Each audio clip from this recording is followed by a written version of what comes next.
Mabilisan lang to mga ka-art lover. Meron tayong bigyan ng sandali lang na reaksyon dito. Ito ang viral na sinabi ni Marcoleta kanina sa interview ng DZMM na hudas pa kaysa kay Judas ang maghuhudas sa kanilang hudas na grupo. Meron daw kasing nabalitaan niya na dalawang kasama nila sa kanilang grupo na maghuhudas sa mga hudas. So, ito, pakinggan natin kung ano ba talaga itong sinasabi dito ni Marcoleta. Narito ang video, courtesy ang video clip ng DZMM Tilirad. Ayan, sino ang pinagbabantaan ni Senator Rodante Marcoleta? Ayan, may malapit na makumbinsi? Ayan, o nagdadalawang isip ng lumipat? Raymond, please come in. Mayor, sino mang kakala sa kasalukuyang mayorya ng Senado ay mas hudas pa kay Judas. Ito ang turing ni Senador Rodante Marcoleta kasunod ng mga reports na may mga kasamaan sila sa 13 miyembro ng mayorya na kinakausap ko pang buwalitan at bawi ng suporta kay Senate President Alan Peter Cayetano. Aminado si Marcoleta na ito ay galing kay Senador Camille Villar nang sila ay nag-uusap noong gabi na nagkaroon ng putukan sa Senado. Paliwanag ng Senador, itinaya ni Senador Ronald Bato de la Rosa ang kanyang sarili at kaligtasan para lang lumutang at makaboto bilang pang-13 para kay Cayetano noong Lunes ng nakaraang linggo.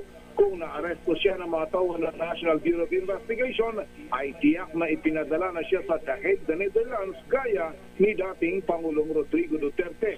Sana naman ay huwag itong baliwalain ng kanilang mga kasamaan ngayon sa mayorya at bigla na lamang babaligtad. Una nito ay may mga reports na may mga senador na kasama pa sa ngayon sa bagong mayorya ang pilit na kinakausap upang kumalas kay Senate President Cayetano at sumama sa panig ni Soto.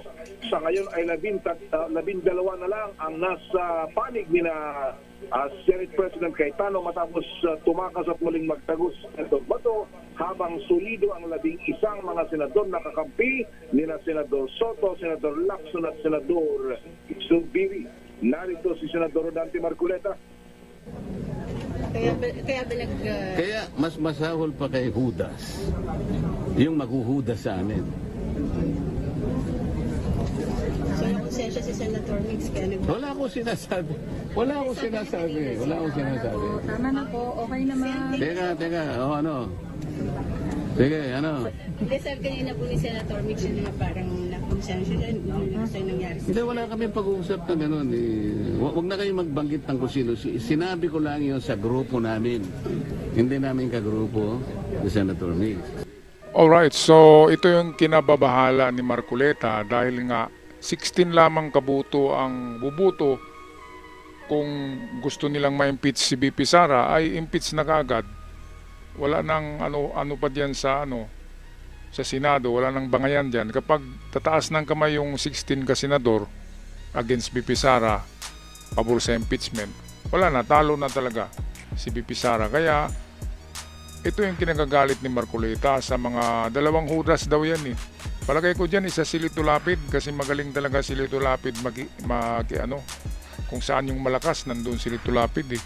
Yung isa hindi ko alam, kaya i-comment nyo na lang sa ating comment section. Sino kaya ang dalawang hudas na sabi ni Marcoleta na maghuhudas sa mga hudas at hudas pa sa kay Judas Iscariote.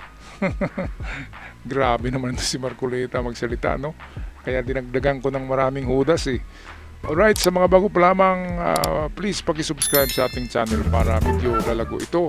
At sa aking mga avid followers, maraming salamat. Hanggang sa muli.